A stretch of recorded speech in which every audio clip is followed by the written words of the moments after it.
Kami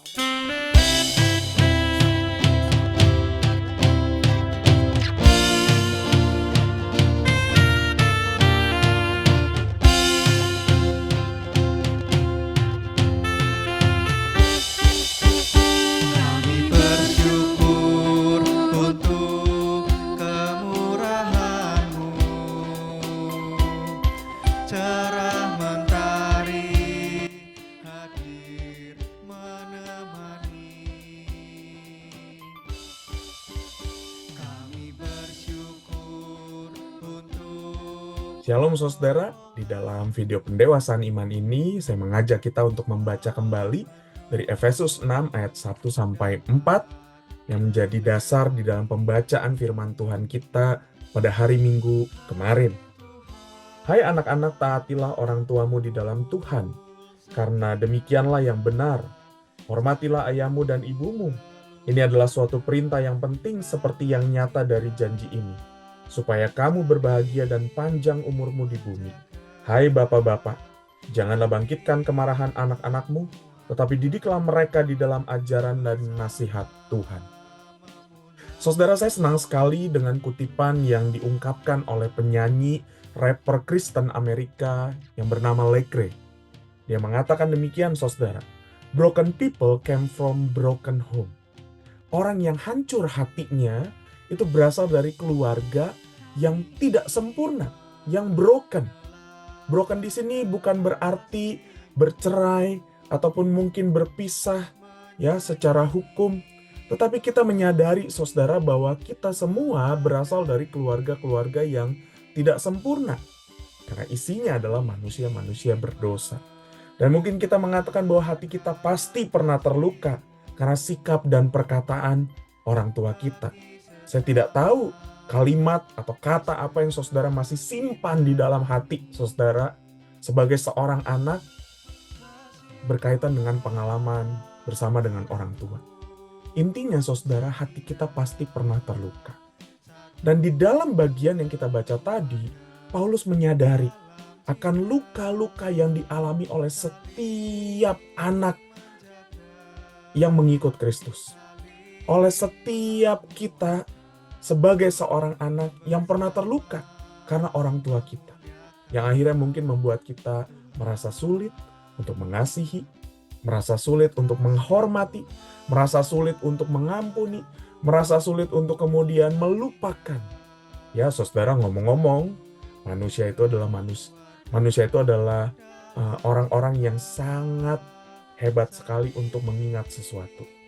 Jadi kalau berbicara tentang mengampuni, mungkin sulit untuk melupakan. Tetapi minimal mengampuni itu adalah bagaimana ketika kita melihat orang yang pernah melukai kita, kita punya cara pandang yang baru. Nah, di dalam bagian ini, Paulus mengajak para anak-anak, ya, ketika mereka sudah percaya kepada Kristus, hidup mereka, cara pandang mereka terhadap orang tua juga harus berubah.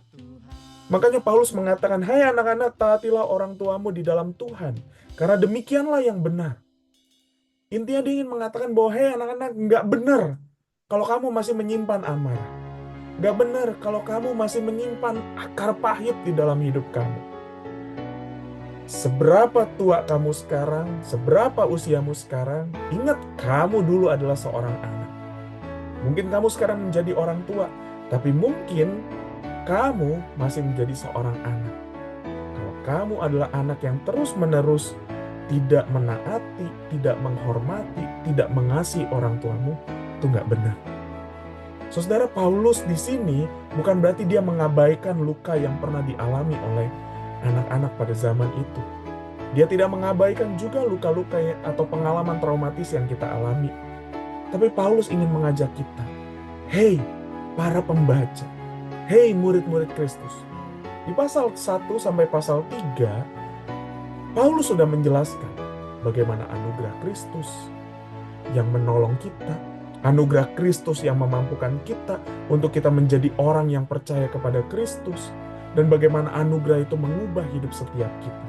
Nah, di pasal 4 sampai ayat 6 sampai pasal 6, dia ingin mengajak kita, setelah kamu tahu atau memahami anugerah Tuhan, hidupmu harus berubah. Kamu harus hidup sebagai manusia yang baru. Nah, di dalam bagian ini, Paulus menekankan secara khusus. Sebagai manusia yang baru, relasimu dengan keluarga harus pulih. Sebagai manusia yang baru, kasih Kristus harus menyentuh relasimu dengan keluarga. Ya, keluarga pasti pernah melukai. Ya, keluarga pasti mengecewakan. Keluarga pasti tidak menyenangkan. Ada keluarga-keluarga yang tidak menyenangkan. Ada keluarga-keluarga yang mungkin tidak ideal. Saudara, ada banyak masalah di dalam keluarga. Tapi Paulus di sini mengajak setiap kita, siapapun kita, untuk menghormati orang tua kita, untuk menaati mereka. Saudara, orang tua adalah pribadi yang Tuhan percayakan untuk membesarkan kita, untuk mendidik kita, untuk menolong kita bertumbuh menjadi manusia yang seperti sekarang. Mungkin ada saudara yang mengalami pengalaman traumatis ditinggalkan oleh keluarga dan mungkin itu benar-benar menyakitkan buatmu. Tapi saudara, kalau engkau sekarang memiliki sebuah keluarga, kau mungkin membangun keluarga dengan idealismemu. Tapi ingat saudara, kasih Tuhan itu yang seharusnya menjadi fondasi di dalam kehidupan setiap kita. Respon kita terhadap orang yang melukai kita perlu diubahkan. Kita tidak boleh memakai standar dunia, tapi kita harus menggunakan kasih Kristus. Kita harus mendasarinya dengan kasih Kristus. Makanya Paulus menghimbau kepada anak-anak, taatilah orang tuamu, hormatilah ayahmu dan ibumu. Jangan tunggu mereka berubah. Sekarang, setelah engkau mengenal Kristus, berjuanglah untuk menghormati mereka. Memang tidak mudah.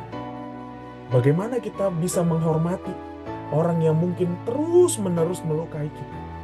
Orang yang mungkin sampai hari ini belum meminta maaf atas luka yang pernah disebabkan oleh perkataan atau sikapnya.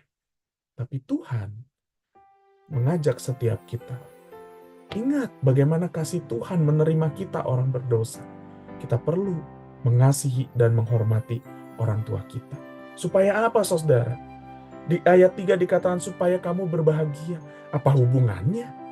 Saya bisa berbahagia tanpa orang tua saya? Mungkin kita mengatakan itu karena sudah terlalu sakit hati. Mungkin kita akan mengatakan saya bisa bahagia dengan segala sesuatu yang saya punya sekarang. Saya bisa bahagia dan kebahagiaan saya mungkin ini karena usaha saya. Tanpa peran mereka. Ya, saudara, mungkin engkau bisa berbahagia. Tapi benarkah engkau akan bahagia kalau engkau masih menyimpan luka di dalam hatimu? Atau jangan-jangan engkau pura-pura bahagia? Atau jangan-jangan engkau menutupi luka itu dengan kebahagiaan yang semu? Saudara, Paulus ingin kita memiliki kebahagiaan yang sejati. Dia ingin supaya hati kita tidak menyimpan sampah. Dia ingin hati kita pulih. Dia mengatakan supaya kita berbahagia dan panjang umurnya. Ya, hati yang terluka, ya, hati yang pahit, itu akan membuat hidup kita juga pahit. Makanya dikatakan bahwa hati yang gembira adalah obat, tapi hati yang pahit bisa jadi menjadi racun dalam hidup kita. Jadi saudara yang terkasih dalam Tuhan, kau dan saya, kita pernah terluka. Kita pasti akan terluka di dalam kehidupan keluarga kita. Tapi di momen bulan keluarga ini, ingatlah status kita sebagai murid Kristus. Mari kita berjuang menjadi manusia yang baru. Saya tidak tahu seberapa besar luka yang saudara-saudara alami. Saya tidak tahu seberapa besar kekecewaanmu terhadap orang tuamu. Tapi firman Tuhan mengajak setiap kita, hai anak-anak, taatilah orang tuamu. Hai anak-anak, hormatilah orang tuamu. Ampuni kesalahan mereka. Jangan simpan itu terus-menerus menjadi racun dalam hatimu. Tapi buanglah racun itu. Ingatlah kasih Kristus. Ingatlah anugerah Kristus yang telah menerima kita orang berdosa. Sehingga dengan itu menolong kita untuk kita bisa mengasihi dan menghormati. Kalaupun misalnya ada di antara saudara yang orang tuanya sudah tiada, dan mungkin tidak ada waktu lagi untuk saudara meminta maaf, atau saudara tidak ada waktu lagi untuk berekonsiliasi, tapi berdoalah kepada Tuhan, supaya kasih Kristus itu menyentuh hati setiap luka di dalam batin setiap kita. Dan pada akhirnya kita mengalami pemulihan yang sejati dari Tuhan. Sebagai keluarga Kristus, kita pasti terluka. Tapi sebagai keluarga Kristus, kita bisa dipulihkan karena kita mengenal kasih Tuhan. Kiranya itu menolong setiap kita untuk kita hidup di dalam keharmonisan. Yang bukan berarti tanpa luka, kita bisa terluka. Tapi karena kasih Kristus yang memampukan kita untuk berekonsiliasi, untuk saling memeluk, untuk saling membalut satu dengan yang lain. Dan kiranya Tuhan menolong setiap kita. Mari kita sama-sama berjuang sebagai murid-murid Tuhan yang mau berjuang menjadi manusia-manusia yang baru. Tuhan memberkati.